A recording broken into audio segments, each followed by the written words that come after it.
Alors, ça fait à peu près 10 ans plus de 10 ans maintenant que je travaille sur ces sujets qui concernent les coulisses du pouvoir, l'influence.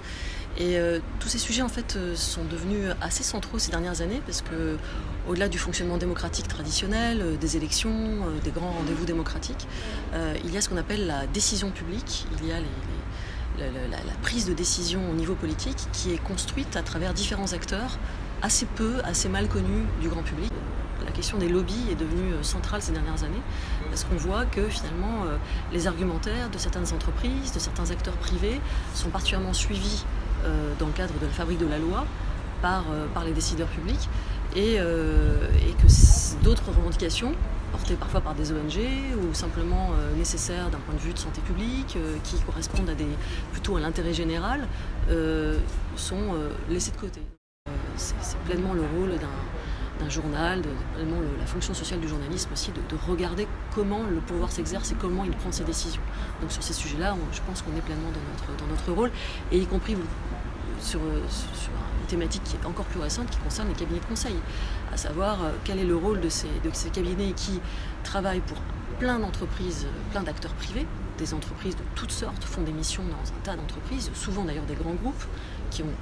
les moyens financiers de payer très cher ces cabinets de conseil. Et dans ces cabinets de conseil, il y a des secteurs qu'on appelle des secteurs services publics qui se sont beaucoup développés ces dernières années et qui vont vendre des missions de conseil à la sphère publique. Également à des prix très élevés. Donc la question de l'efficacité de ces missions est posée, même si elle est posée aussi dans le privé, mais elle est évidemment encore plus posée dans le public où c'est quand même l'argent du contribuable qui rémunère ces cabinets de conseil. Et puis la question c'est de savoir, à travers les solutions proposées par ces cabinets de conseil, est-ce que ces solutions sont des solutions qui véritablement sont expertisées, vont dans le sens de l'intérêt général, ou est-ce que c'est des solutions qui correspondent éventuellement à des solutions dictées ou suggérées ou par certains clients du cabinet. Voilà, donc il peut y avoir il y a des situations de conflit d'intérêt à travers le travail de ces cabinets potentiellement très vastes. Et la notion de conflit d'intérêt, la notion de situation de conflit d'intérêt, elle reste encore une notion en France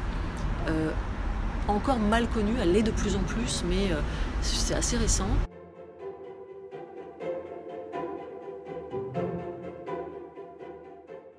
Alors le format BD est intéressant pour donner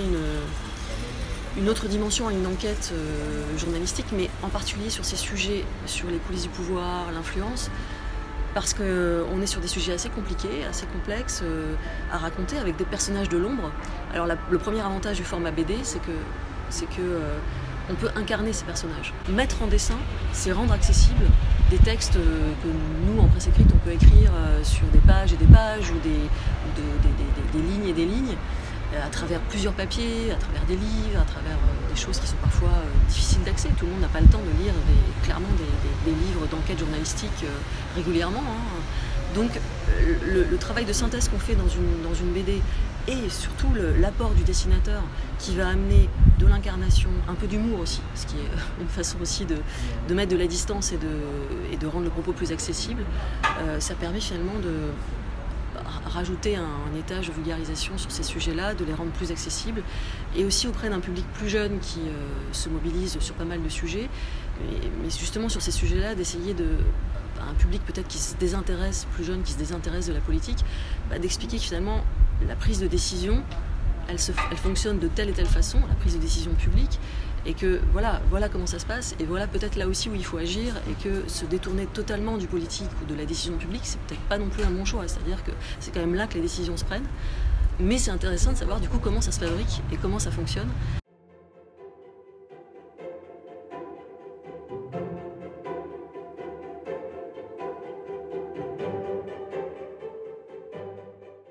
Il y a un vrai enjeu en fait pour le grand public de se saisir de ces sujets-là, et en tout cas de bien les comprendre, parce qu'en fait au moment déjà de voter, de se demander pour qui on vote, comment s'entoure tel ou tel homme ou femme politique, avec qui ces personnes travaillent, voilà, de se dire qu'il y a la personne et puis autour il y a un certain nombre de conseillers, il y a un entourage, ce qu'on appelle les entourages des politiques, qui les conseillent. Il y a des méthodes, des façons de gouverner aussi. Il y a différentes façons de gouverner, tout le monde ne gouverne pas de la même façon. Donc de se dire que finalement tout ça doit être pris en compte au moment de voter. Alors c'est peut-être illusoire de se dire que tout un chacun peu. Et en réalité, c'est important aussi qu'au moment de voter, parce qu'on voit bien que certains politiques qui ont des affaires, qui sont poursuivis en justice, continuent à être élus. Et donc je pense qu'on a un travail à faire pour aller vers une société plus transparente, plus vertueuse, où la corruption est moins présente. On a un travail à faire de documentation sur la façon de gouverner de nos élus. Et je crois vraiment que la question les sujets d'influence sont au cœur de ces sujets-là. Il y a bien sûr les sujets classiques de détournement de fonds, d'utilisation de l'argent public, de financement des campagnes électorales. Je crois que tous ces sujets d'influence qui sont peut-être encore plus souterrains, plus difficiles à documenter, à saisir, à comprendre, plus diffus, je crois vraiment qu'il faut les documenter encore et encore, et que si le grand public en a plus conscience, notamment tout le travail des lobbies. Alors de plus en plus aujourd'hui, les lobbies, je crois que le rôle des lobbies est de plus en plus pointé du doigt dans pas mal de secteurs, mais c'est quand même assez récent. Et si le grand public se saisit de ces sujets-là, dénonce certains intérêts privés qui prennent le dessus sur la fabrique de certains textes de loi ou sur l'intérêt général, je pense qu'il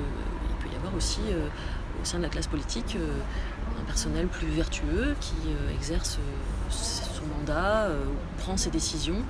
en tenant un peu plus à distance, voire très à distance, ceux qui essayent d'influencer sa prise de décision. Donc évidemment que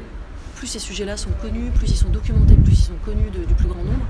et plus finalement il peut y avoir une pression aussi sur le personnel politique pour ne pas prendre des décisions à l'emporte-pièce avec deux entreprises de la circonscription, mais pour véritablement élargir le nombre de personnes, le nombre de parties prenantes comme on dit, le nombre de personnes écoutées, le nombre de personnes entendues, et essayer de prendre des décisions qui soient des décisions qui incluent tout le monde et qui soient dans le sens de l'intérêt général et pas de certains intérêts privés, encore une fois. Nickel. Ouais, c'est... Nickel. Ça va, c'est... Ouais.